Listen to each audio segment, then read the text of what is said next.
What's up guys, Jeff Cavalier, ATHLEAN-X.com. So today I'm going to cover an exercise that I've been asked about for a long period of time, and that is the rack pull. And I'm going to hold off on actually defining where you're pulling from because I do think it makes a big difference, right? And we talk about the risk and reward of an exercise, or at least I do, because I believe that I bring a unique perspective to any exercise when I look at it, and that's because I have both the strength coach background in physical therapy, and I have to kind of wear both hats. It's very impossible for me to separate the two to evaluate the value of an exercise. And when it comes to the rack pull, it's a controversial exercise. Some people don't think that has any merit. Some people think it's a great exercise, and they will actually argue both ways. I think if we look at it from a different perspective, though, it might open up your mind and change maybe the way you're viewing it. So when I talked about the risk and reward, I think you, again, have to define what it is we're talking about. Are we talking about the exercise that's done above the level of the knee here by a few inches or even more? I've seen it done mid-thigh, where we're loading up hundreds and hundreds of pounds on this exercise and really trying to pull as much as possible with either the idea of building strength or using it for hypertrophy, particularly of the traps. Is that the goal?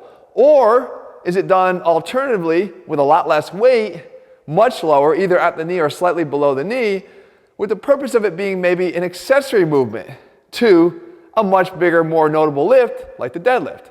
And if it's the latter, then I'm all on board here, guys, because I've actually programmed the exercise as an accessory movement for the deadlift. Because what it does is it allows us to work on the area that I believe a lot of times people don't finish. They don't finish the exercise. They don't do the terminal range of motion through full hip extension. And that's a big miss if you don't do that. But more notably, it's a hip hinge exercise. It gives us a chance to work a hip hinge, particularly if somebody has a difficulty pulling from the floor. Maybe they have some biomechanical deficits that don't allow them to pull from the floor just yet. It doesn't mean that you wouldn't want to train them on a hinge. And this is a way that we could do that. But a lot of times we're not doing the exercise that way. We're doing it to load up the exercise, and there is where the risks come in. And that's what I want to show you guys, what I believe is a bit of a problem with the exercise. Because we know that the easiest part of the lift is that end of the lift, right? Once we get past pulling from the floor, the amount of weight that somebody can handle on this exercise is enormous. That's why you see people load up tremendous amounts of weight there. But that's also a problem because you're handling weight that you likely couldn't have gotten in that position any other way. If you didn't have the rack here to set the weight up at that height and to be able to pull your 2 or 3 inch range of motion, you probably wouldn't have been able to pull it in the first place. You certainly wouldn't have been able to pull it from the floor. So what happens there is you're subjecting your body to forces that they probably aren't equipped to handle, and therefore it's taking the brunt of it in a way that you're probably not even aware that's happening. And that is right here, guys. And you know, again, I bring the physical therapist side to it because I have to. I've actually seen this happen before to many people. Well, we're talking about this area right here. This is a thoracic outlet. And this is actually kind of an injury that's on the rise of late. I don't know if it's because there's more recognition here or if it's because more people are trying to do these things and attempt these things with repercussions.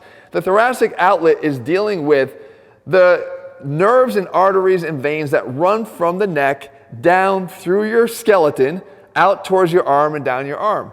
And notably, we're talking about, when we talk about the nerves, we're talking about the brachial plexus, which is this big, thick, yellow nerve bundle here. And its positioning in terms that it runs through the muscles of the neck, and then most importantly, it runs down under the clavicle, under the pecs, and then out towards your arm, and then it runs all the way down your arm to feed your arm and innervate your arm.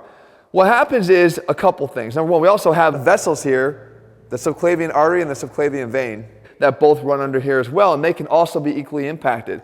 So why is this a problem? Well, when you're handling weight that you actually can't really comfortably handle, you get a lot of stress on the skeleton in both a distraction downward on the arms and also through this tilting upwards and downwards of the scapula. And you have to understand that, guys, the clavicle, which is the area that's really going to impact these nerves and vessels, is attached to the shoulder blade via its connection at the AC joint. You can see that right here.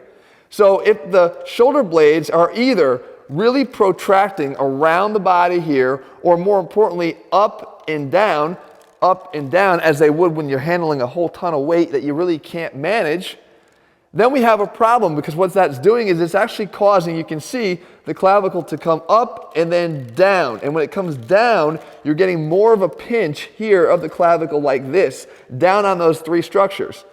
You don't want that. Okay, that's placing an enormous amount of stress on the nerves that's going to give you some of the symptoms down the arm.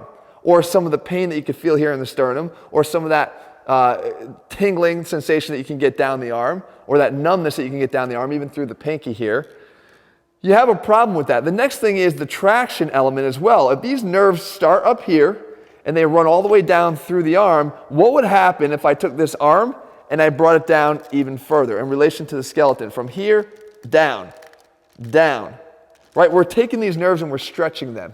And all of that traction, while it may be the main benefit of the exercise in terms of its trap development, is causing that side effect, that repercussion of excessive strain on those nerves heading down to your arm.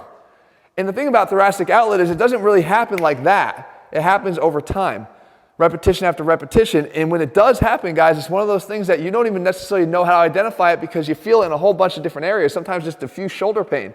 And you think you did something to your shoulder when it has nothing to do with your shoulder. It's the related nerve pain that happens from the compression that's happening here underneath the clavicle. So if you were to lessen the weight and handle something you actually could, you'd actually be able to keep your shoulder blades in a much better position. You can see Jesse demonstrating both versions here. With his shoulder blades held in a better position here, retracted, as you would when you're doing the deadlift. Guys, if you're not staying tight on the deadlift, if you're letting your shoulders round, you're going to do the exercise poorly. You can get away with it on the rack pull done above the knee. You can't get away with it on a deadlift. It's going to probably show itself up in other areas too, like the thoracic spine and then down the lower back. But you can't get away with that here. And the thing is that if Jesse keeps himself back, we're okay. But in order to keep himself back, he's going to kind of have to cut his ego down a bit and lower the weight.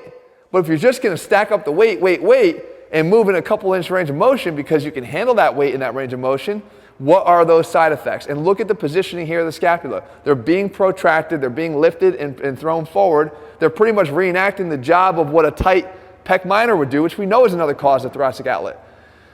So guys, I think we have to sometimes look a little bit deeper. Again, you have to evaluate for yourself whether or not there's a value for you in this exercise. If you don't have to worry about anything done overhead, if you don't really have to care about the function of your arm or whether it's numb or not, you probably go ahead and load up the weights and try to build your traps that way. But I think there's other options for you to do that wouldn't subject you to those things. As a matter of fact, maybe just working on progressively increasing your deadlift is the best way for you to actually get to the end point of what it is you're trying to do. You'll build your traps, you'll build your overall strength, you'll build more function, you'll be pulling from the ground. It's an overall better option. So guys, I hope you found this video helpful. If you're looking for programs where we do have to evaluate what we do, because it all matters, right? We look at both sides of this because it all matters. They're all over at ATHLEAN-X.com. We put the science back in strength. In the meantime, if you haven't already done so, please subscribe and turn on notifications so you never miss a video when we put one out. All right, guys, see you soon.